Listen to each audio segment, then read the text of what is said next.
Chapter Hunt. The Escape Plan. Ashton POV. I was in the kitchen busy devouring my pancakes na niluto pa ni Nana Helen. This is my favorite food in the morning, especially kapag hindi maganda ang gising ko or yung araw ko. I only asked Nana to make pancakes cause hell, she's a good baker. She once owned a baking shop before ko siya naging yaya. But sadly, the loan sharks took everything she had. You asked me why. Nana Helen has a boyfriend. She trusted him that much. Siyempre mahal ni yaya yun eh. Binigay niya lahat-lahat. Ang hindi niya alam, unti-unti nang binibenta ng lalaking yon ang tanging pinagkakakitaan ni yaya. Kahit yung bahay nila binenta without Nana consent. Yung gagong lalaking yon made sure na walang matitira kay yaya. Nakita ko nun si yaya umiiyak habang nagmamakaawa. I was 10 that time, nandun ako para sana bumili ng cupcakes. Those are my favorite too. That's why I always asked my driver na idaan muna ako sa bakery para bumili ng cupcake na I shared with my bestie na sobra niyang nagustuhan. Nung makita ko siya ng araw, na yon she's broke. Kaya I asked mommy na kunin si Nana Helen as my nanny because I'm so addicted to her cupcakes. Mommy loved me that much. Kaya without hesitation, she offered Nana Helen a job na she can't resist. Binili uli ng parents ko ang bakery ni Yaya. Kapalit noon she's working with me as my nanny. Dahil sa maganda yung offer, plus she didn't lost her passion, tinanggap yun ni Nana. At ngayon marami na siyang branches sa hotel na pagmamayari ng pamilya ko. And that's the rest story kung bakit napunta siya sa amin. So siya back in present. As I say, busy ako kumain ng pancake na niluto ni Yaya sa akin. Nang pumasok si Kuya Margo, he's my older brother. We have 8 years gap. Tatlo kaming magkakapatid. Matt is 4 years older than me. I have cousins pero puro sila lalaki. Ako lang ang nag-iisang babae sa pamilya. Kaya super protective at love nila ako. Even my grandparents both side kasi ako lang ang nag-iisang babaeng apo nila. Sa side kasi ni mommy. Dalawa lang silang magkapatid, si Tito Red, he's a detective. May 4 siyang anak pero puro lalaki.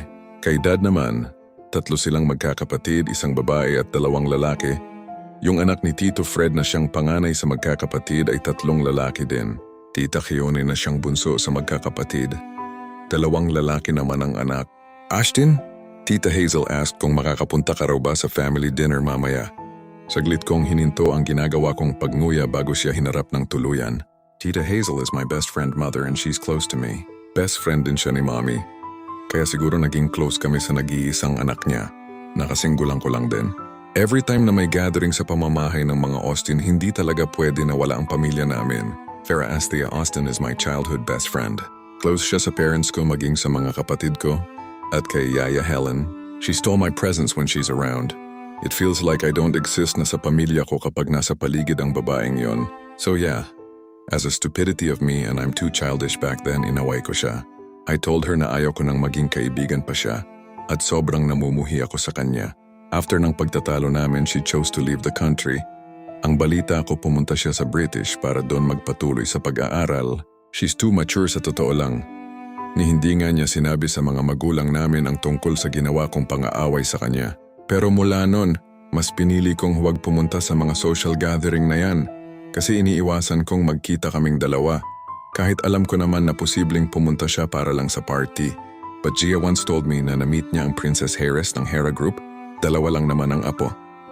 Ang chairman ng Hera Group at yun ay si Vera at Astrid. Although hindi ko pa nakita sa personal si Astrid. Ang alam ko sa Harvard University siya nag-aral. Taray, ang taba ng utak. Sa pagkakaalam ko, matanda yun ng 3 taon kay Vera. Baka nga professional na yun ngayon. I don't think Kuya Mark kung makakapunta ako. Alam mo naman na I'm too busy lately. We need to finish the project first, Chairman Will.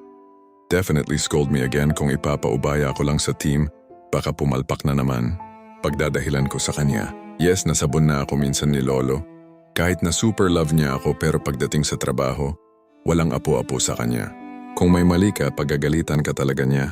Ang nakakainis, hindi pa naman ako graduate at legally nagtatrabaho sa kumpanya pero kung magbigay sa akin ng trabaho, hindi patas. Sabi pa niya mas maganda raw yung may karanasan akong magtrabaho sa kumpanya habang nag-aaral. Para pag-graduate ko, madali na lang sa akin ang lahat. Kahit naman hindi ako magtrabaho, mabubuhay pa rin ako dahil sa kayamanan nila. Pero kahit na ganun, ayaw ko pa rin umasa sa perang hindi ko pinaghirapan. Kaya nga nagtatrabaho ako sa kumpanya ni Lolo kahit hindi pa ako tapos sa college.